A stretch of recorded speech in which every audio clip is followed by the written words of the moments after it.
बिस्मिल्लाहिर्रहमानिर्रहीम। Today's topic of discussion is introduction to GIT. तो आज के इस वीडियो के अंदर जीआईटी पैथोलॉजी को हम स्टार्ट करने वाले हैं। तो जीआईटी के सबसे पहले हम कुछ बेसिक एनाटमी और फिजियोलॉजी को कवर कर लेते हैं। हिस्टोलॉजिकली जीआईटी के अंदर 4 लेयर्स होती है: mucosa, submucosa, muscularis propria, okay, और इसके साथ होती है सिरोजा। जो म्यूकोसा होती है वो एपिथेलियम होता है। सब म्यूकोसा नर्व सब म्यूकोसा के अंदर नर्व प्लेक्सस होता है जिसको मीजनल प्लेक्सस कहते हैं या सब म्यूकोजल प्लेक्सस कहते हैं।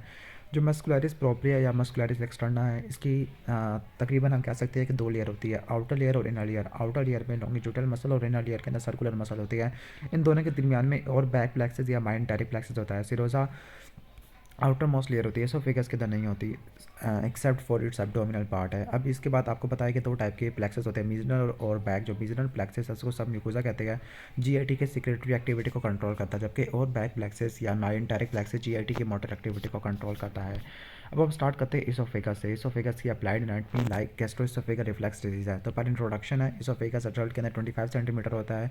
इसमें 4 कंस्ट्रक्शन होती है। एक कंस्ट्रक्शन होती है 6 इंचेस के लेवल पे, एक 9 पे होती है, एक 11 पे होती है, एक 16 पे होती है। जो 6 पे होती है वो अपर इसोफेगल स्फिंक्टर की वजह से होती है, जो 9 पे होती है वो आयोटिक आर्च की वजह से होती है, जो 11 पे होती है वो लेफ्ट ब्रोंकस की वजह से होती है, और जो 16 सेंटीमीटर या 40 सेंटीमीटर पे होती है तो वो लोअर इसोफेगल स्फिंक्टर की वजह से होती है। The most common site for oesophageal perforation, वो कौन सी साइट है जहाँ पे इसोफेगल परफोरेशन ज़्यादा होता है? तो वो अपर इसोफेगल स्फिंक्टर है, यूईएस है। इस एटियोलॉजी को देख लेते हैं, कॉजेटिव एजेंट को देख लेते हैं। आइट्रोजेनिक होता है यानी फिजिशियन की वजह से हो सकता है, इंस्ट्रूमेंट पास करने की वजह से अपर इसोफेगल स्फिंक्टर की परफोरेशन हो सकती है। ओके, इसके साथ यहाँ पर लिखा है कि स्ट्रेटिफाइड स्क्वेमस नॉन केराटिनाइज एपिथेलियम होता है नॉर्मली अपर इसोफेगस के अंदर। ठीक हो गया। लोअर इसोफेगस डिस्फंक्शन, इसका लोअर इसोफेगल स्फिंक्टर डिस्फंक्शन का मतलब है लोअर इसोफेगल स्फिंक्टर सही तरह काम नहीं कर पा रहा। जब लोअर इसोफेगल स्फिंक्टर सही तरह काम नहीं कर पा रहा तो फिर इसकी वजह से क्या होगा? रिफ्लेक्स इसोफेजाइटिस हो जाएगा, इन्फ्लेमेशन ऑफ इसोफेजियल म्यूकोसा। ठीक है। कॉजेज क्या होते हैं? Transient lower oesophageal sphincter relaxation है, स्मोकिंग है, अल्कोहल होती है, इसकी वजह से भी रिफ्लेक्स इसोफेजाइटिस होता है। ओके, अल्कोहल हो गया, ओबेसिटी है, ओवर ईटिंग है। सम अनकॉमन कॉजेज लाइक, इसमें सम अनकॉमन कॉजेज के अंदर प्रेगनेंसी आ जाएगा। ओके, इसके अलावा हाइटल हर्निया, उसकी वजह से भी रिफ्लेक्स इसोफेजाइटिस हो सकता है।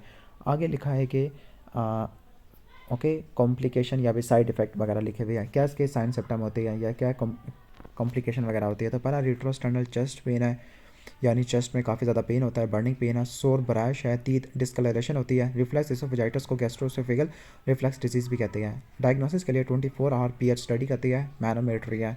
मैनोमेट्री में ये देखती है कि प्रेशर को देखते हैं, लोअर इसोफेगल स्फिंक्टर के लेवल का प्रेशर कम हो तो मैनोमेट्री पॉजिटिव आ जाती है। एंडोस्कोपी या बायोप्सी करते हैं। ठीक है। अब होता है कि कभी कभार मेटाप्लेजिया होता है, मेटाप्लेजिया के अंदर स्ट्रेटिफाइड स्क्वेमस एपिथेलियम कन्वर्ट हो जाती है इंटेस्टिनल कलमनर एपिथेलियम। इस कंडीशन को बोलते हैं बैरेट इसोफेगस। बैरेट इसोफेगस आगे डिस्प्लेजिया में कन्वर्ट हो जाती है, डिस्प्लेजिया से कैंसर हो जाता है। और फाइनली अगर कैंसर को अगर हमने नहीं चेक नहीं किया गया, ट्रीट नहीं किया गया तो एडिनोकार्सिनोमा आ सकता है। मैनेजमेंट ऑफ बैरेट इसोफेगस या रिफ्लेक्स इसोफेजाइटिस, तो आपने हाइड्रोजन क्लोराइड की सिक्रेशन को कम करना है, एसिडिटी को कम करने के लिए proton pump inhibitor prokinetic drug में जो कि पेरिस्टालसिस को बढ़ा देंगे, और सर्जरी है, फॉर एग्जांपल फंडोप्लिकेशन है। डायग्नोसिस के अंदर क्या होता है? डायग्नोसिस के अंदर हम गॉबलेट सेल देखते हैं माइक्रोस्कोपिक एग्जामिनेशन के अंदर। इसके बाद है अल्कोहल इंड्यूस्ड इसोफेजियल डिसऑर्डर है। अल्कोहल की वजह से 2 टाइप के डिसऑर्डर होते हैं, पहला है मिलोरी वीज टीयर और दूसरा होता है बोयर हेव सिंड्रोम। ओके, मिलोरी वीज टीयर के अंदर होता ही है कि जो गैस्ट्रोइसोफेगल जंक्शन है, जहाँ पे गैस्ट्रोस्टोमक और इसोफेगस का जंक्शन है वो टीयर हो जाता है, मोस्ट कॉमन लोकेशन है। जबकि बोर हैव सिंड्रोम यहाँ पे मसल अफेक्टेड होते हैं, मसल यहाँ पर रप्चर हो जाता है। ठीक है। इसके क्या साइड इफ़ेक्ट होते हैं या क्या प्रेजेंटिंग कंप्लेंट्स होती है? तो इसमें चेस्ट पेन है, हिमाटोमेसिस होती है, और इसके साथ एम्फाइसीमा के साथ भी प्रेजेंट कर सकता है। ओके, इसके बाद एक्लेजिया कार्डिया है। एक्लेजिया कार्डिया ये मोटर डिसऑर्डर होता है, एक्लेजिया कार्डिया। ओके, अब यहाँ पर होता ये है कि एक्लेजिया कार्डिया के अंदर की जो इसोफेगस है उसकी रिलैक्सेशन एब्सेंट हो जाती है और लोअर पार्ट ऑफ इसोफेगस की नर्विंग हो जाती है।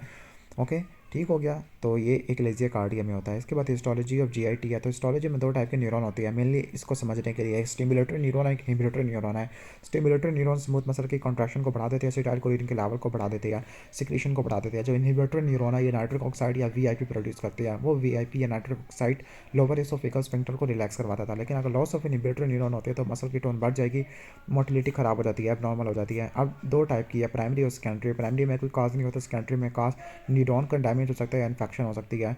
ओके, जिसको हम जो न्यूरॉन का इन्फेक्शन वगैरह होता है, ओके, तो उसको शगास डिजीज़ कहते हैं, ट्राइपेनोसोमा क्रूजाई के अंदर। वहाँ पे भी आपको ये देखने को मिल सकता है। ठीक है।